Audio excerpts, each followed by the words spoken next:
Olá, amigos. Sejam bem-vindos de volta ao podcast Mitos da Gestão. As diversas mudanças que estamos observando na sociedade nos últimos anos, a par de despertarem inúmeras controvérsias, trazem de volta a lembrança de personagens da história que, de alguma maneira, precisam ter a sua memória resgatada para que possam se revelar como o que desde sempre foram, referências morais para uma sociedade que hoje está em busca de rumo. Uma dessas figuras é o Dr. Martin Luther King, sobre quem vamos falar nesse episódio. Eu compus uma música de parceria com meu amigo Ronaldo Bosco e intitulei Tributo a Martin Luther King. Martin Luther King é um negro norte-americano. O mérito maior de Martin Luther King é lutar cada vez mais pela igualdade dos direitos das raças. Essa música eu peço permissão a vocês porque eu dediquei ao meu filho, esperando que no futuro ele não encontre nunca aqueles problemas que eu encontrei e tenho às vezes encontrado, apesar de me chamar Wilson Simonal de Castro. La la la la la la la la la la la la la.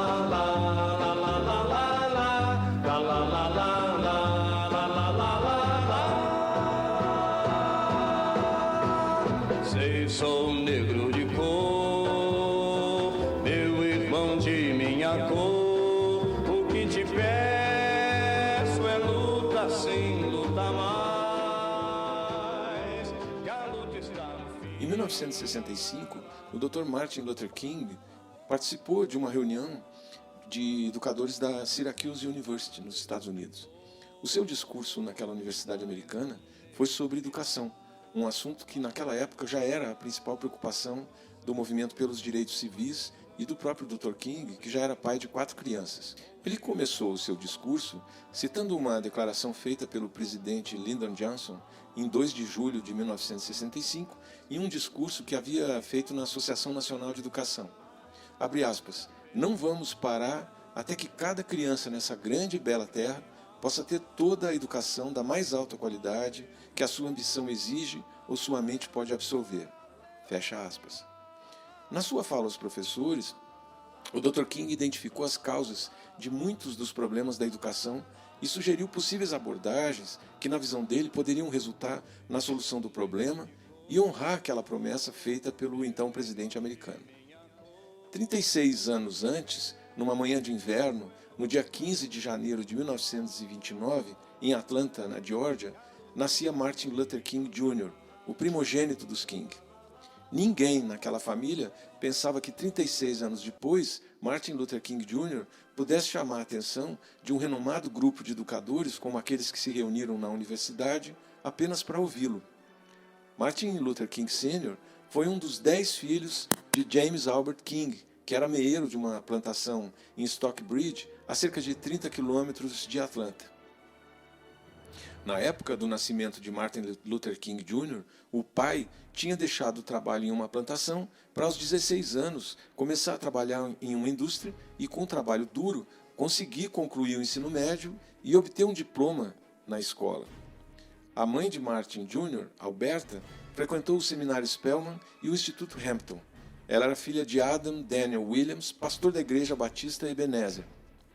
As personalidades bastante diferentes dos seus pais acentuaram no jovem King o respeito pela ordem e pelo equilíbrio. O pai tinha um temperamento volátil, emotivo e até um pouco destemperado. A mãe estava sempre calma, tranquila e mantinha sempre o equilíbrio na fala e nas ações. Mas veja, King Jr. nasceu em plena época da Grande Depressão Econômica e cresceu em uma área onde 65% da população sobrevivia com o apoio da assistência social pública. O esforço dos seus pais tinha sido até então para que ele, sua irmã Christine e seu irmão mais novo, Alfred Daniel, nunca tivessem que enfrentar essa situação de pobreza. Embora o casal King tenha conseguido evitar que a sua família enfrentasse dificuldades econômicas, era impossível proteger os filhos da realidade de terem nascido negros nos Estados Unidos. I have the pleasure to present to you Dr. Martin Luther King, Jr.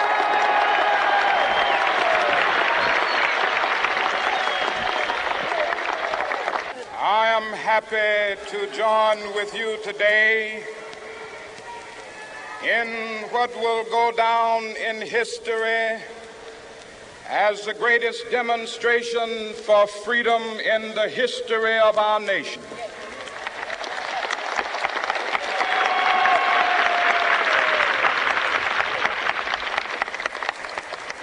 Five score years ago,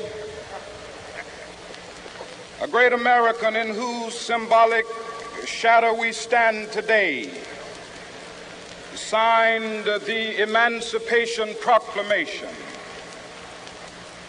This momentous decree came as a great beacon light of hope to millions of Negro slaves who had been seared in the flames of withering injustice. It came as a joyous daybreak to end the long night of their captivity. But 100 years later, the Negro still... Falando dos incidentes da sua infância que afetaram o desenvolvimento de sua visão da religião, o Dr. King escreveu: houve um incidente que aconteceu quando eu tinha mais ou menos 6 anos. Dos 3 anos de idade até então, eu tinha tido um colega branco que tinha mais ou menos a minha idade. Sempre nos sentimos livres para brincar juntos. Esse meu amigo não morava na nossa comunidade, mas ele geralmente estava por perto todos os dias, até por volta das 6 horas da tarde. O pai dele tinha uma loja do outro lado da rua em que ficava a nossa casa. Aos 6 anos, nós dois entramos para a escola, e escolas separadas. E eu me lembro que a nossa amizade começou a esfriar assim que entramos na escola. Claro que esse não era o meu desejo, mas era o dele. O clímax veio no dia em que ele me contou que seu pai exigiu que ele não brincasse mais comigo. Isso foi um choque tão grande para mim que eu nunca consegui esquecer. Eu fui imediatamente perguntar aos meus pais se eles sabiam por que aquilo tinha acontecido. Nós estávamos à mesa de jantar quando a situação foi discutida e então, pela primeira vez na minha vida, eu fui informado da existência de um problema racial. Segundo ele, a sua resposta inicial ao problema racial foi de choque e de ódio por cada pessoa branca. E esse sentimento cresceu apesar da advertência dos pais para que ele não cultivasse qualquer ódio em relação aos brancos. Bem, esse ódio acabou sendo moderado ao longo das experiências de trabalho com brancos em organizações interraciais durante os seus anos de faculdade. A interação contínua entre os ataques raciais sutis e os abertos e a ação de força e orgulho fornecida pelos pais, especialmente o silêncio tranquilizador da sua mãe, foram fundamentais naquele período. Mas os conselhos e a reação abertamente hostil de seu pai ao sistema contribuíram muito para equipar King com a força necessária para vencer. Um exemplo da reação de seu pai é visto no relato de um incidente que, para a maioria dos outros homens, poderia ter sido apenas mais uma das muitas indignidades que os negros sofriam naquele país. Por volta dos 8 anos de idade, King foi ao centro com o pai comprar um par de sapatos. Pai e filho sentaram-se na frente da loja. Um funcionário branco, então, ofereceu-se para atendê-lo, mas pediu que eles se sentassem nos fundos da loja. Como se não conseguisse entender, o pai de King Jr. protestou que não havia nada de errado com os assentos que eles estavam ocupando. Quando o funcionário insistiu para que eles tomassem os assentos na parte de trás, o pai do King explodiu e declarou: ou compramos sapatos sentados aqui, ou não compramos nenhum sapato. E com isso, ele pegou a mão do filho e saiu puto da loja. Assim, o filho viu a reação do pai ao sistema e ainda assim ele também viu a impotência do seu pai para realmente fazer qualquer coisa a respeito do insulto que os dois sofreram. O terror e os medos que caracterizam os anos da infância de todos foram intensificados para aquela criança negra que precisou chegar a um acordo não apenas consigo mesmo, mas também com o conhecimento desconfortável de que o mundo sabia algo sobre ele e sobre seu passado, e esse algo era vergonhoso e humilhante. Embora Martin Luther King Jr. estivesse mais seguro do que a maioria das crianças negras, ele sentia a mesma sombra da desigualdade que ameaçava os outros negros. Muito antes que ele pudesse entender o que tudo aquilo significava, ele já podia sentir o seu impacto. Havia lugares onde ele não podia ir, coisas que ele não podia fazer, e isso forçava a triste compreensão de que os negros, de alguma forma, eram diferentes. All we say to America is be true to what you said on paper.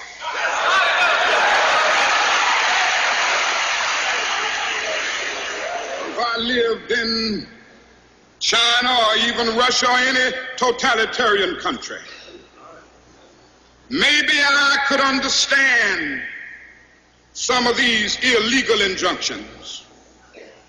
Maybe I could understand the denial of certain basic First Amendment privileges because they haven't committed themselves to that over there. But somewhere I read of the freedom of assembly. Somewhere I read of the freedom of speech. Somewhere I read of the freedom of press. Somewhere I read that the greatness of America is the right to protest far right.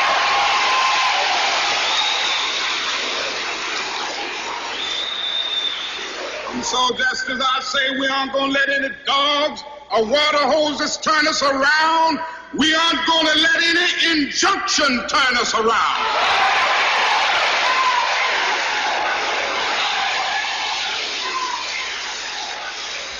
Well, I don't know what will happen now. We've got some difficult days ahead. But it really doesn't matter with me now because I've been to the mountaintop.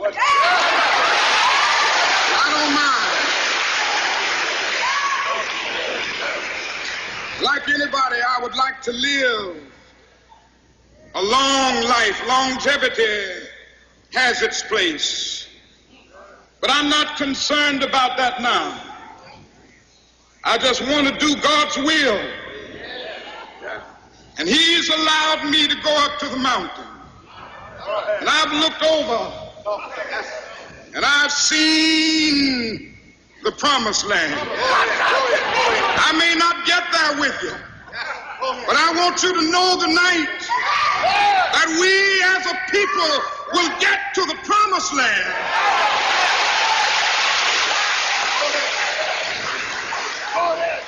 So I'm happy tonight. I'm not worried about anything. I'm not fearing any man. Mine eyes have seen the glory of the coming of the Lord.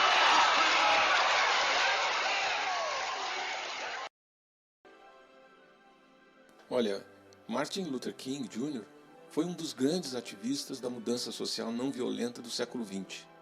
Ele utilizou suas habilidades de oratória, que eram excepcionais, e a sua valentia e a sua coragem para enfrentar os ataques e as leis discriminatórias existentes naquela época nos Estados Unidos. Ele organizou protestos e manifestações não violentas para chamar a atenção para a discriminação racial e para exigir a criação de uma legislação de direitos civis que fosse capaz de proteger os direitos dos cidadãos americanos negros. As inúmeras manifestações em muitas cidades americanas conduziram a uma marcha que atraiu mais de 250 mil manifestantes a Washington, onde o King fez um discurso em que imaginava um mundo no qual as pessoas não fossem divididas por raça. O movimento inspirado por Martin Luther King ganhou tanta força que o Congresso americano acabou promulgando a Lei dos Direitos Civis em 1964. Nesse mesmo ano, ele recebeu o Prêmio Nobel da Paz. O Dr. King precisa ser reconhecido como um símbolo do movimento dos direitos civis. A sua vida e o seu trabalho simbolizam a busca de igualdade e a busca pela não discriminação. Por isso, pense nisso.